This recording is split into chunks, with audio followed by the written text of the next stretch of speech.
వందల ఏళ్ల చరిత్ర, వేల ఎకరాలకు నీళ్ళు అందించిన చెరువు, దాదాపు 6 మండలాలకు ఇదే జీవనాధారం. అదే ఇబ్రాహీంపట్నం పెద్ద చెరువు. ప్రస్తుతానికి చుక్క నీరు లేక వెలవెలబోతుంది. ఇటు పాలకులు అధికార నిర్లక్ష్యం వల్ల 6 మండలాలకు ఇబ్బందిగా మారింది. అసలు ఈ దుస్థితికి కారణం ఏంటి? ఈ దుస్థితి చేరుకోవడానికి ఎవరు కారకులు? ఒక్కసారి చూద్దాం.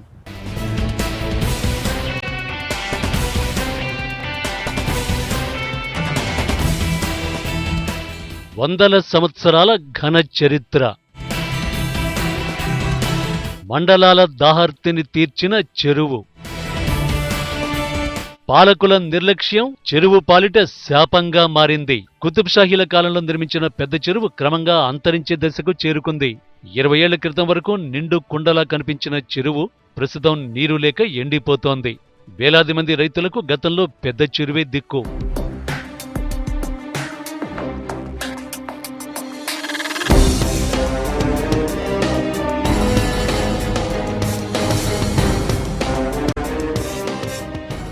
దాదాపు 1200 ఎకరాల ఆయకట్టుకు చెరువు నీరు అందేది. చెరువు నిండిన రోజుల్లో ఇబ్రహీంపట్నం, మహేశ్వరం, యాచారం, మంచాల, హయత్నగర్, కందుకూరు మండలాలకు పుష్కలంగా భూగర్భ జలాలు ఉండేవని నాటి పెద్దలు తీపి జ్ఞాపకాలు గుర్తు చేసుకుంటున్నారు. నాడు ఎండాకాలంలో సైతం బావుల్లో నీళ్లు మోటార్ల ద్వారా తోడిపోసేవారంటే పరిస్థితి ఎలా ఉండేదో ఊహించవచ్చు. కాల్వలు పూర్తి స్థాయిలో కూడా కబ్జాకు గురైన అది గతంలో ఉన్నటువంటి ఈ అధికారులు కానీ వీళ్ళు కానీ పట్టించుకోలేదు. FTL లెవెల్స్ కూడా తగ్గిపోయినాయి పూర్తి స్థాయిలో. FTL లెవెల్స్లలో కూడా కట్టడాలు కట్టిరు, పూర్తి స్థాయిలో ఆక్రమణకు గురైనాయి అనేది దాని గురించి గతంలో కొంతమంది నాయకులు నిరసనలు, పాదయాత్రలు, తర్వాత ఇతర కార్యక్రమాలు కూడా చేశారు. కానీ ఇప్పటివరకు ఎలాంటి ప్రయోజనం లేదు. కాలక్రమంలో హైదరాబాద్ నగరం విస్తరించింది. ఇబ్రహీంపట్నం వరకు నగరం దాదాపు లింక్ అయింది. అదే క్రమంలో పెద్ద చెరువు అంతరించడం ప్రారంభించింది. చెరువు చుట్టుపక్కల 100 ఎకరాల్లో రియల్ వెంచర్లు వెలిసి చెరువు ఉనికి ప్రమాదంలో పడింది. కొన్ని సీజన్లలో వర్షాలు లేక చెరువు ఎండిపోయింది. నేటికి ఆ చెరువు నిండక దాదాపు 15 ఏళ్లకు పైగా అవుతోందని స్థానికులు ఆవేదన చెందుతున్నారు. ఇసుక తవ్వకాలు కూడా చెరువు గొంతు తడిని ఆర్పేస్తున్నాయి.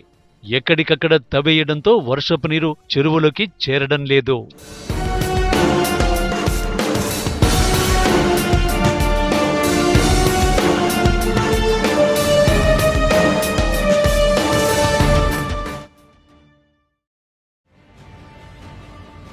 రాష్ట్రంలో చెరువుల పునరుద్ధరణ కోసం ప్రభుత్వం మిషన్ కాకతీయ పథకాన్ని ప్రతిష్టాత్మకంగా అమలు చేస్తోంది. అయితే ఇబ్రహీంపట్నం చెరువులోనూ ప్రభుత్వం 2 దశల్లో మిషన్ కాకతీయ పనులు నిర్వహించింది. దాదాపు 15 కోట్ల రూపాయలు వెచ్చించి పూడికతీతలు నిర్వహించారు. కానీ ఫలితం శూన్యం. గత 2 సంవత్సరాలుగా పడిన వర్షాలతో చెరువులో 10% నీరు కూడా చేరలేదు.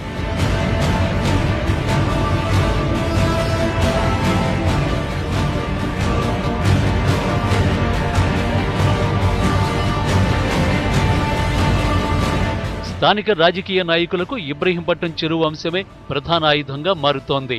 చెరువుకు గత వైభవం తీసుకువస్తామని అధికార పార్టీ నేతలు ధీమా వ్యక్తం చేస్తున్నారు. గత పాలకులు కొన్నేళ్ల నుంచి కూడా దీనికి ఎలాంటి మరమ్మతులు చేపట్టకపోవటం వల్ల దీనికి వచ్చే ఫీడర్ కెనాల్స్ అన్నీ పాడైపోయి మరుగునబడ్డ ఫీడర్ కెనాల్ ద్వారా నీరు రాక ఈ చెరువు ఎండిపోవడం జరిగింది. ఇప్పుడు చూస్తే ఈ చెరువు గత కాలంలో చూస్తే పెద్దలు చెప్తా ఉంటారు, ఈ చెరువు ద్వారా ఎన్నో గ్రామాలు ఈ యొక్క చెరువు మీద ఉండి జీవించేటాలని చెప్తారు. కానీ ఈ యొక్క చెరువు గత చరిత్రనే ఉన్నది తప్ప ఇప్పుడు ఎండిపోయి ఎడారిలాగా కనపడుతుంది. కానీ ఈ ప్రభుత్వం, TRS ప్రభుత్వం, కేసీఆర్ గారు ఈ చెరువును మరమ్మతులు చేసి దాదాపు 15 కోట్ల రూపాయలు దీనికి వెచ్చించడం జరిగింది. దీని ద్వారా రేపు ఎలిమినేడు చెరువు నుంచి వచ్చే ఫీడర్ కెనాల్ను బాగు చేసి దానిలోకి నీరు తీసుకొచ్చే కార్యక్రమం చేపట్టింది ఈ ప్రభుత్వం. ప్రతిపక్ష నేతలు, ప్రజా సంఘాలు మాత్రం చెరువును అధికార పార్టీ నేతలు పట్టించుకోవటం లేదని ఆరోపిస్తున్నారు. స్థానిక ఎమ్మెల్యే కిషన్ రెడ్డి పార్టీ మారిన సమయంలోనూ పెద్ద చెరువు అంశాన్ని ప్రస్తావించారని, కానీ ఇప్పుడు ఆ ఊసే ఎత్తడం లేదన్నది ప్రతిపక్ష నేతల ఆరోపణ.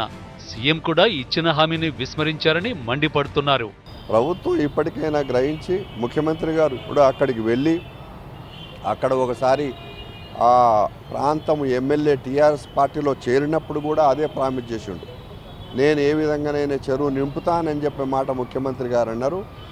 ఇది ప్రకృతి సహకరించి వచ్చే సంవత్సరం వచ్చే వర్షాకాలంలో మంచి వర్షాలు పడితే కనుక ఈ చెరువు నింపుకునే అవకాశాలు ఉన్నాయి. చెరువు రక్షణ కోసం సరిహద్దులు ఏర్పాటు చేయాలని గత ప్రభుత్వాన్ని హ్యూమన్ రైట్స్ కమిషన్ ఆదేశించినా అమలు చేయలేకపోయారంటూ స్వచ్ఛంద సంస్థ ప్రతినిధులు ఆరోపిస్తున్నారు. అక్రమ కట్టడాలను కూల్చలేక ఇరిగేషన్ డిపార్ట్మెంట్ కూడా చేతులు ఎత్తేసిందని విమర్శిస్తున్నారు. మిషన్ కాకతీయ పనులు కూడా సక్రమంగా చేయలేకపోయారని వారు ఆరోపిస్తున్నారు. ఎక్కడ తట్టడి మట్టి తీసే అవకాశం చేసిన సందర్భాలు లేవు. మిషన్ కాకతీయ అని పెట్టిరు. వాళ్లకు ఎట్లా అనుకూలంగా ఉందో అట్లా చేశారు తప్ప ఒక పద్ధతి ప్రకారంగా ఒక సిస్టమ్ ప్రకారంగా చేస్తే మొదట స్టార్ట్ చేస్తే నీళ్ళు వచ్చినాయి, మొదటికి వస్తాయి. ఆ నీళ్ళని కొద్దిగా గొప్ప రైతులకు కానీ లేకపోతే పశువులకు కానీ వాడుకోవడానికి ఉపయోగపడతాయనే ఆలోచన చేయలేదు, ఏం చేయలేదు. వాళ్ళకు అనుకూలంగా ఉండే విధంగా వాళ్ళ యొక్క బిజినెస్లకు అవసరం ఉండే విధంగా చేశారు. కానీ ఇప్పటికైనా కళ్ళు తెరిచి ఇబ్రాహీంపట్నం చెరువుని, మన పూర్వీకులు ఇచ్చినటువంటి ఈ యొక్క చెరువుని, 400 ఏళ్ల చరిత్ర కలిగిన ఈ చెరువుని కాపాడుకోకపోతే మన తరాలకు వచ్చే వరకు ఇక్కడ చెరువు ఉండేదంట, చెరువు ఉన్నది ఇక్కడ అనే వరకే వస్తుంది తప్ప ఇక్కడ చెరువు మిగిలేటట్లేదు. ఇప్పటికైనా ప్రభుత్వం శ్రద్ధ చూపకపోతే చెరువు ఉనికి ప్రశ్నార్థకంగా మారే పరిస్థితి వస్తుందన్న ఆందోళన ప్రజలలో వ్యక్తమవుతోంది.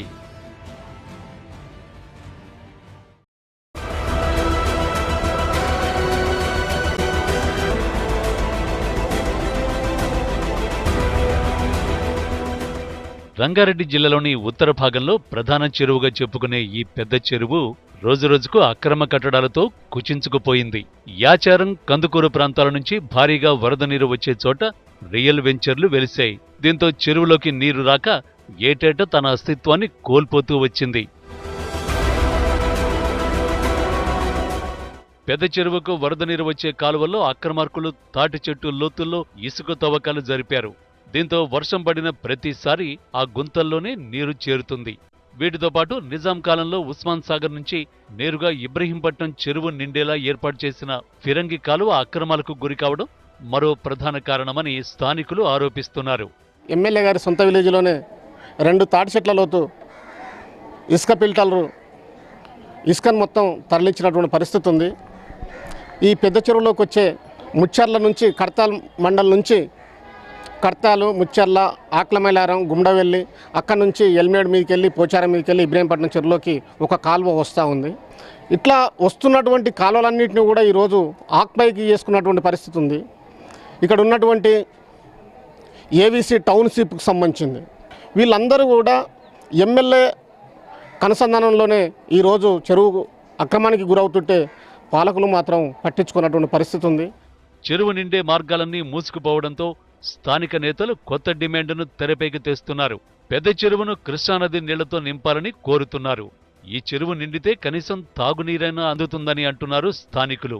అక్రమ లేఅవుట్ల పర్మిషన్లను వెంటనే రద్దు చేయాలని డిమాండ్ చేస్తున్నారు. కృష్ణా జిల్లాలో పుష్కలంగా ఓవర్ఫ్లో అయిపోయేటప్పుడు నింపమని కూడా రిక్వెస్ట్ చేసినాం. కృష్ణా జిల్లాలతోటే నింపుతామని కూడా కేసీఆర్ గారు ఒక మాటల సందర్భంగా ఇబ్రహీంపట్నంలో అనౌన్స్ చేయడం జరిగింది.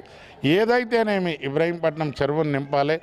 కానీ దానికి భిన్నంగా మరి స్థానిక ఎమ్మెల్యే గారు, మా స్థానికుడు, మా ఇబ్రహీంపట్నం మండలవాసి, ఇబ్రహీంపట్నం చెరువు మీద అన్ని రియల్ ఎస్టేట్ వాళ్ళతోటి మరి ఈయన వాటా ఉందా ఏందో తెలియదు. కానీ దాదాపు 100 ఎకరాలు ప్లాట్లకు పర్మిషన్ ఇస్తారు.